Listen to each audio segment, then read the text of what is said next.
महाराज जी के चरणों में कोटि कोटि नमन।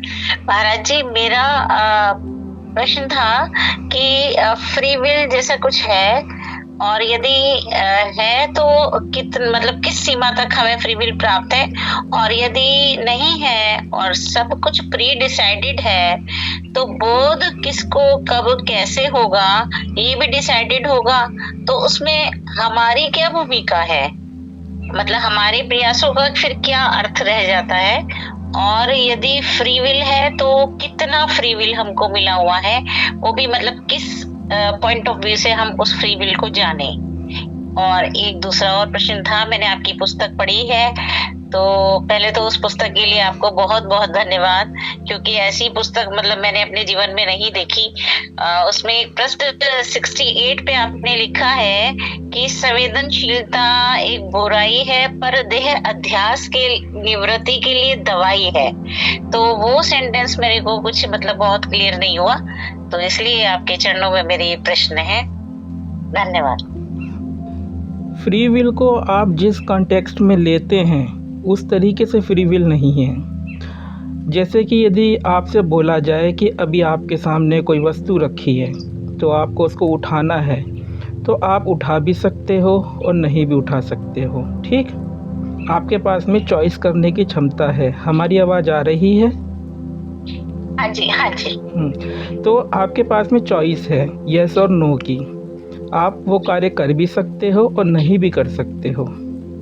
लेकिन व्यवहारिक जीवन में, प्रैक्टिकल लाइफ में ऐसा होता दिखता नहीं है। हम हमारी कंडीशनिंग, माइंड की कंडीशनिंग के अनुसार ही हमारे विचार आया करते हैं और उन विचारों को हम फॉलो किया करते हैं। इस चीज़ की आपको अच्छे से जानकारी हो जाए तो एक हम उदाहरण, ऐसे ही उदाहरण अपने से बना करके बोलते हैं। जैसे कि आप गए कपड़े की दुकान पर कपड़ा ख़रीदने के लिए, तो वहाँ पर जाकर के आप बोलते हो कि भाई साहब हमें ये वाला कपड़ा दिखाओ, तो उस तरीके के वो कपड़े दिखाता है। फिर उसके बाद में आप बोलते हैं कि हमें इस कलर का कपड़ा दिखाओ। उस कलर के कपड़े, उस कलर वाले कपड़े को जब वो आपके सामने दिखाता है तो फिर आप कोई दूसरी चॉइस कर देते हो। तो ये जो चॉइसेस निकल कर के आ रही हैं कि मुझे आप जो है काफ़ी सारे कपड़ों के टाइप्स को रिजेक्ट कर रहे हैं और एक पर्टिकुलर टाइप के कपड़े को सिलेक्ट कर रहे हैं। तो क्या आप सोचते हैं? ये आता है और आप बोल देते हैं। ज़रा विचार करिए इस पे। मतलब हम जो कपड़े निकलवा रहे हैं ये सब हमारे पास आता है कि इतने कपड़े आप दिखाओ। हाँ, इस टाइप का कपड़ा आप दिखाओ। तो आपका जो माइंड पहले से कंडीशनड है, आपकी जगह कोई दूसरा ह्यूमन बीइंग होता तो वो जो है कुछ और टाइप बोलता, उसका टाइप आपके टाइप से अलग होता, क्योंकि उसकी कंडीशनिंग आपकी कंडीशनिंग से डिफरेंट है। तो हर एक व्यक्ति की जो कंडीशनिंग है वो अलग अलग तरीके की है। तो हमारे जो विचार आते हैं वो कंडीशनिंग से आते हैं, और जीवन की जो परिस्थिति आती है वो समष्टि से आते हैं। आप समझ रहे हैं इस बात को? ये जो एक्शन और रिएक्शन होता है, हम रिस्पॉन्ड करते हैं जीवन परिस्थिति। अभी हमको नहीं पता कि अगले सेकंड पे क्या होने वाला है। एक परिस्थिति आ गई, उस परिस्थिति पे हम जो रिएक्ट करेंगे, जो प्रतिक्रिया हम देंगे, वो प्रतिक्रिया हमारी कंडीशनिंग से आ रही है। तो जो चीज़ कंडीशनिंग से आ रही है तो क्या आप उसको फ्री विल बोल सकते हैं? नहीं। और इस चीज़ को आपको और अपने लिए अच्छे से समझना हो तो एक छोटी सी एक्सरसाइज हम बता रहे हैं, उससे एकदम क्लियर हो जाएगा। आप वो शाम के समय में कभी भी जब फुर्सत हो तो बिल्कुल आराम से बैठ जाइए और दिन भर में कई सारे विचार आए, जिन विचारों को आप याद कर सको, जो आप रिकॉल कर सको, सिर्फ 10-15 एक एक्सपेरिमेंट के तौर पे सैंपल बेसिस पे आप छांट लीजिए और स्वयं से आप देखिए कि क्या ये विचार मैंने सोचे थे या ये विचार आए थे। जब आप इस तरीके से करेंगे, 10-15 भी ज़्यादा है, थोड़े भी विचारों को आप देखेंगे तो ऐसा पता चलेगा जैसे हम एक प्रोग्राम्ड मशीन हैं, हमारे विचार आते हैं और हम उनको फॉलो किया करते हैं। फ्री विल की जब बात आती है तब हम बोल दिया करते कि नहीं, मेरे एक इंडिपेंडेंट लाइफ है और मैं इंडिपेंडेंटली सोच सकती हूँ। तो वो हम जो बोल दिया करते हैं वो इस तरीके से है जैसे मुर्गा होता है, मुर्गा भी पक्षी जगत में आता है। उससे जाकर के बोला जाए मुर्गे से कि भाई तुम्हें पक्षी में कैसे शामिल करें, तुम उड़ते तो हो नहीं, तुम तो ज़मीन पे ही रहते हो।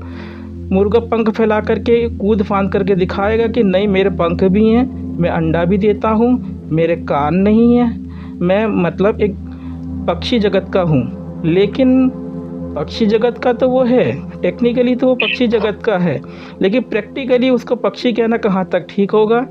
उसी तरीके से हमारी फ्री विल है। आप रिलेट कर पा रहे हैं हमारे इस मुर्गे वाले एग्जाम्पल से फ्री विल को? तो उतने हम फ्री नहीं हैं। बात ये जो फ्री विल की जो आती है, इसकी जो मूल जो उसकी तहकीकात यदि आप करेंगे तो कहीं ना कहीं आप जो है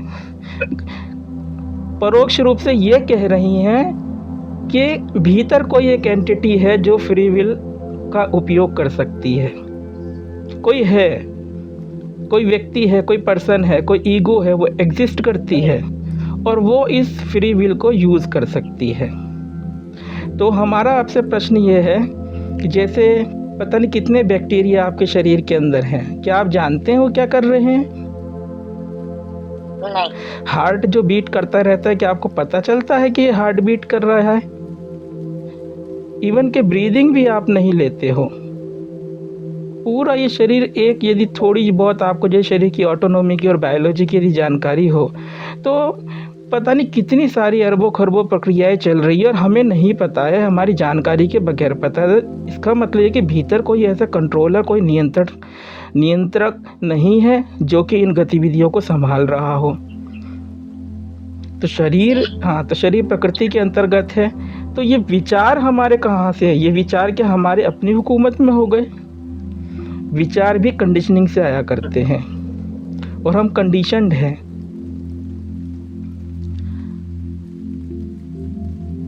तो महाराज जी फिर ये हम पे जो कर्मों का अप्लाई होता है कि आपने अच्छे कर्म करे, आपने बुरे कर्म करे, तो ये तो हम पे अप्लाई नहीं हो सकता। फिर आप ये बताइए कि ये इवैल्यूएशन कौन कर रहा है अच्छे और बुरे कर्म की?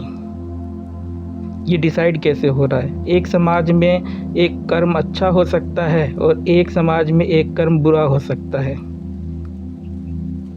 जैसे कि आपके जो यहूदी समाज होता है ना, इजराइल वाले, हाँ, बहुत पहले के समय में ये लोग जो है, इनकी जो सभ्यता थी, इनकी मान्यता ऐसी थी कि किसी भी व्यक्ति का जन्म जो है, जब उसका नामकरण होता है तब से माना जाता है। तो नामकरण करने से पहले यदि उस बॉडी में कोई डिफेक्ट है या किसी कारण से वो उसको रखना नहीं चाहते तो वो उसकी हत्या कर दिया करते थे, क्योंकि भाई जन्म तो उसका नामकरण के बाद है ना। उनकी मान्यताओं के अनुसार, उनका जो साझी मान्यता थी, कॉमन बिलीफ सिस्टम था, उनको हत्या करते हुए बिल्कुल भी बुरा नहीं लगता था कि हम बुरे काम कर रहे हैं। आप समझ रहे हैं हम क्या कहना चाहते हैं? ये हम सब मिल करके हमने अच्छे और बुरे को ये डिफाइन कर रखा है। ये अच्छा और बुरा हमारी कंडीशनिंग से आ रहा है। हम जिस धर्म, जिस समाज, जिस संस्कृति में पले बड़े होते हैं, वहाँ पे हमारा माइंड कंडीशनड हो जाता है। और सिर्फ अच्छे बुरे के लिए कंडीशन नहीं हो रखा है, इसके लिए भी कंडीशन हो रखा है कि हमारे भीतर कोई एक व्यक्तिगत सत्ता है जो कि फ्री विल को उपयोग कर सकती है। ऐसे माइंड कंडीशनड हो गया है कि दृश्य और दृष्टा, जैसे कि आपने हमारी पुस्तक पढ़ी है, ये दृश्य और दृष्टा, ये समझाने के लिए हम बोला करते हैं, एक्चुअल में ना दृष्टा है ना दृश्य है। हम कंडीशनड हो रखे हैं इस तरीके से देखने के लिए कि संसार बाहर है और मन भीतर है, और ये शरीर है, शरीर मैं हूँ, मेरे भीतर मन है। ये ऐसा हमारी कंडीशनिंग हो रखी है। ये चीज़ भी कंडीशनिंग से आ रही है कि संसार बाहर है, मन भीतर है, विचार मेरे अंदर होते हैं, भूख मेरे अंदर होती है। ये टोटल कंडीशनिंग हो रखी है। और कर्ता भाव भी कंडीशनिंग से आ रहा है। जैसे अभी कुछ दिनों पहले एक सत्संग आया था, तो उसमें हमने एक बात उठाई थी कि आप स्वयं से विचार करिए कि मैं करता हूँ, कोई भी काम मैं करता हूँ, ये चीज़ आपने पहले सीखी या तूने ये काम किया, ये चीज़ पहले सीखी। यदि आप गहराई से विचार करेंगे तो जब छोटा बच्चा बड़ा होता है तो दूसरे लोग उसको बोलते हैं, सिखाते हैं कि तूने ये काम किया, और एक बारी जब वो उसको सीख लेता है, फिर उसके बाद में वो बोलना सीख जाता है कि मैंने ये काम किया, मैंने खाना खाया, मैंने पानी पिया। आप समझ रहे हैं? और इस तरीके से ये कर्ता भाव ये आ जाता है। यदि हमारा कल्चर दूसरे तरीके से हो तो इतने सब अध्यात्म की ज़रूरत भी नहीं रह जाएगी।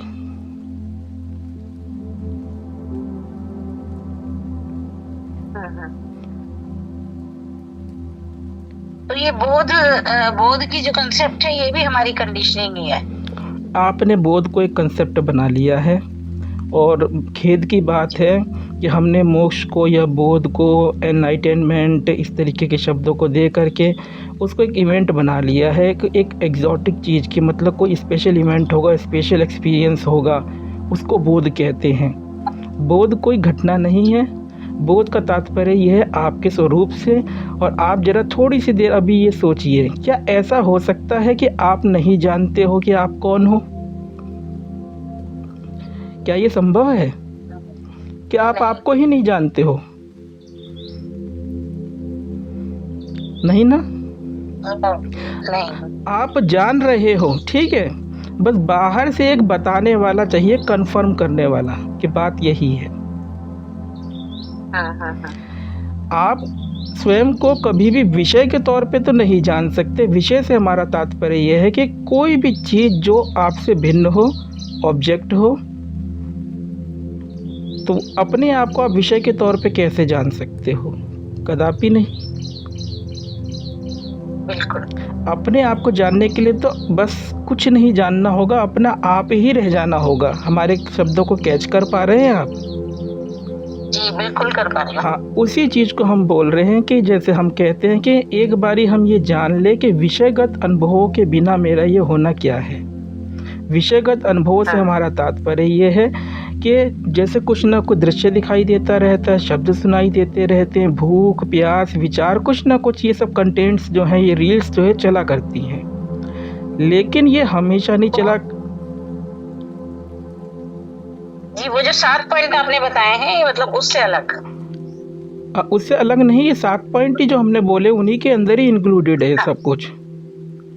हाँ नहीं मतलब उससे वो नहीं है, मतलब वो 7 पॉइंट को यदि आप हटा दें तो फिर आपका अपना होना पता चल जाएगा। आपको वैसे भी अपना होना पता चल रहा है। बस क्या है, जैसे कि जब ये अनुभव चल रहे हैं, जब ये अनुभव होता है, कोई भी अनुभव होता है, तब भी विचार नहीं होता है। हम इस चीज़ को नहीं जानते हैं। हमको अलग करना आना चाहिए कि अनुभव जब समाप्त हो जाता है उसके बाद में विचार आता है और उस विचार की वो एक इंटरप्रिटेशन देता है कि ऐसा कि तुमने कुर्सी देखी, तुमने पेड़ देखा, ये देखा।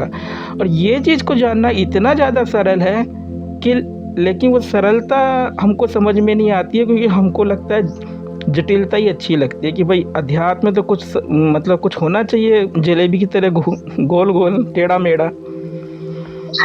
बातें सरल हैं। वो भी कंडीशनिंग है ना, वो भी कंडीशनिंग है। हाँ कंडीशनिंग है, वो भी कंडीशनिंग है। और आपने एक पॉइंट उठाया था, उसको आप मतलब रेफर नहीं कर पा रहे हो, हम याद दिला देते। आपने कहा था फिर हम क्या करें यदि सब कुछ कंडीशनिंग है तो? तो उस नहीं एक वो था ना, वो था आपका जो संवेदन नहीं। आप नेक्स्ट क्वेश्चन पे अभी क्यों जा रहे हो? अभी पुराने वाले क्वेश्चन का हमारी दृष्टि में समाधान नहीं हुआ। आपने एक बोला सब कुछ प्री डिसाइडेड है। यदि सब कुछ प्री डिसाइडेड है तो कुछ भी मतलब नहीं है, प्री डिसाइडेड नहीं है। ऐसा नहीं है कि सब कुछ स्क्रिप्टेड है और बिल्कुल एकदम फिल्म चल रही है। स्क्रिप्टेड नहीं है, स्क्रिप्ट लगातार चेंज हो रही है। यहाँ पे जीवन मुर्देपन का नाम नहीं है कि स्क्रिप्टेड है और हम फॉलो कर रहे हैं। कंडीशनिंग लगातार कंडीशनिंग चेंज हो रही है। कंडीशनिंग कोई ऐसा नहीं है कि हो गई। इस समय आप हमसे बात कर रहे हैं ना, तो कंडीशनिंग इस समय भी हो रही है। और हम ये कह रहे थे जैसे कि हर एक अनुभव के बाद में विचार उस अनुभव की व्याख्या करता है। यही विचार का हम सदुपयोग कर सकते हैं कि फिर से उस चीज़ को हम डिफ़ाइन करना शुरू करें, अनुभवों को। पहले हमें समाज ने सिखाया था कि दृष्टा और दृश्य मतलब पेड़ है, हम पेड़ देख रहे हैं। समाज ने सिखाया था कि मैं करता हूँ, मैं उठता हूँ, बैठता हूँ। तो विचार के द्वारा अब हम दोबारा से अपने अनुभव की फिर से समीक्षा करें, फिर से एनालिसिस करें, और जब हम इस तरीके का काम करेंगे तब उसके बाद में हमारी जो कंडीशनिंग है, एक नई तरीके की कंडीशनिंग होएगी जिसको हम रिकंडीशनिंग बोलते हैं। तब हम अद्वैत को जीने लग जाएंगे अपनी लाइफ में।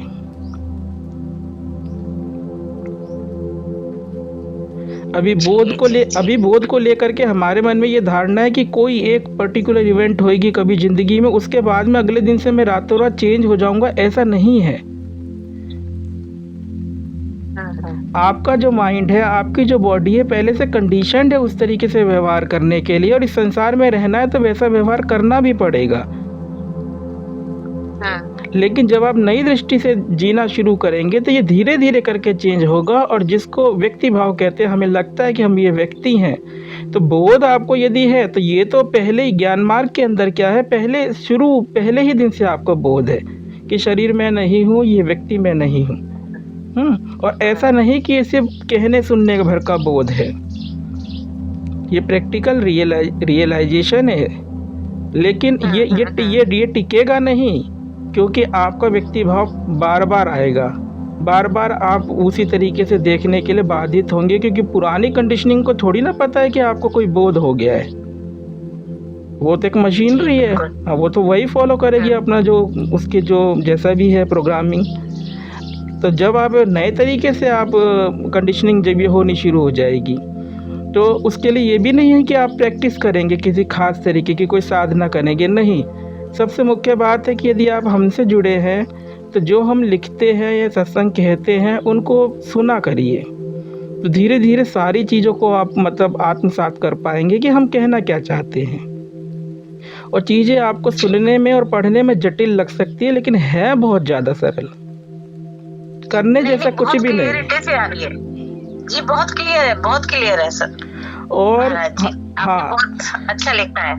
और जो संवेदनशीलता के बारे में आप पूछ रहे हैं, तो पहली चीज़ तो हमने वहाँ पे ये बताई है कि संवेदनशीलता एक वर्ड है, लेकिन दो उसमें परिप्रेक्ष्य में प्रयोग किया जाता है। एक तो संवेदनशीलता वो होती है कि लोग संवेदनशील होते हैं, इमोशनल होते हैं। यहाँ पे संवेदनशीलता से हमारा तात्पर्य ये है कि ये जो हमको बॉडी के अंदर जो सेंसेशंस होते हैं, इनके प्रति यदि हमारी अवेयरनेस ज़्यादा हो, तो जितनी ज़्यादा अवेयरनेस होएगी उतने ज़्यादा हम जो है देहाध्यास से परे होंगे, यही कह रहे हैं ना हम। हाँ, तो यहाँ पे ये नियम लागू हो रहा है कि जिस भी चीज़ को आप जानते हो उस चीज़ से आप पृथक होते हो। जिसको भी आप जानोगे वो आपसे सेपरेट है, क्योंकि जानने वाला जानी गई चीज़ से सेपरेट होगा ही होगा। आप शीशे में अपने शक्ल को तभी देख पाते हो जब एक डिस्टेंस होती है, एक सेपरेशन होता है। ठीक कह रहे हैं? इसी तरीके से यदि आप अपनी नाक को जानोगे, अपने हाथ को जानोगे, अपनी बॉडी को जानोगे, अपनी बॉडी के सेंसेशंस को जानोगे, दर्द को जानोगे। हम जानते नहीं हैं, हम विचारों में लिप्त हो जाते हैं, अरे बहुत दर्द हो रहा है। अरे जो घटना घट रही है उसको एक बारी अवेयरनेस के साथ में यदि आप जानोगे ना, तो आप जानने वाले होगे और आप उससे मुक्त हो जाओगे। अवेयरनेस हमेशा मुक्त करती है। अच्छा, आपने क्या कभी ये ग्रंथ का नाम सुना है, विज्ञान भैरव तंत्र? हाँ जी, सुना है। हाँ, तो उसके अंदर जो 112 जिसको धारणा बोला करते हैं, वो 112 चीज़ यही है। अवेयरनेस को अलग अलग तरीके से, यहाँ तक कि छींक आने तक से भी कनेक्ट किया गया है कि आप उससे पृथक हो जाए जान करके। तो आपके प्रश्न का समाधान हो गया हो? हाँ जी, और आपने एक एक्सपेरिमेंट बोला था आपने एक वीडियो में कि आप अपने मस्तिष्क में जब आप आप पहले बॉडी को ये देखिए कि आप बॉडी नहीं है, और फिर अपने आप उस ब्रेन को भी देखिए, उस मस्तिष्क को भी देखिए, तो वहां पे आपको बहुत कण आपको गति करते हुए प्रतीत होंगे।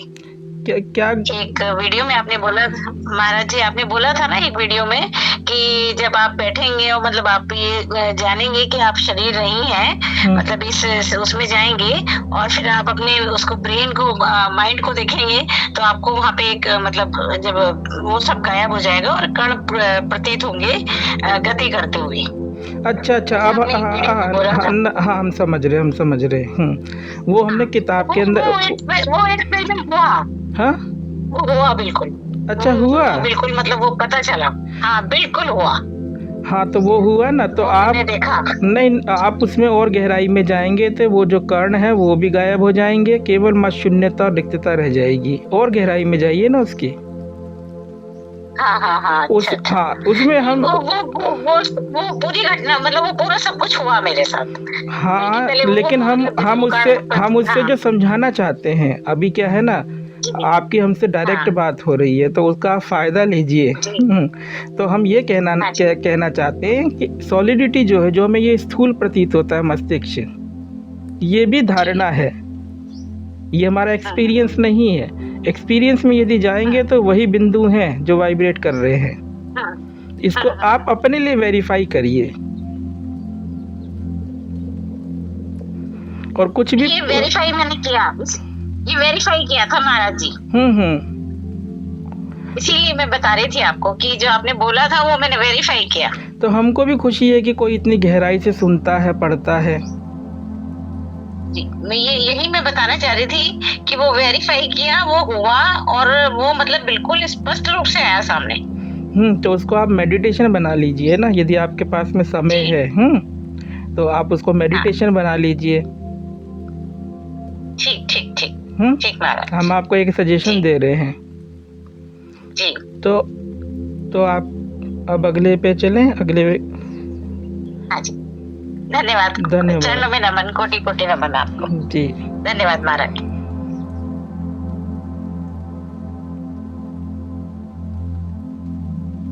अगर आपको यह वीडियो पसंद आया है तो वीडियो को लाइक जरूर करें और चैनल को सब्सक्राइब कर इस ज्ञान के प्रवाह में अपनी श्रद्धांजलि अर्पित करें।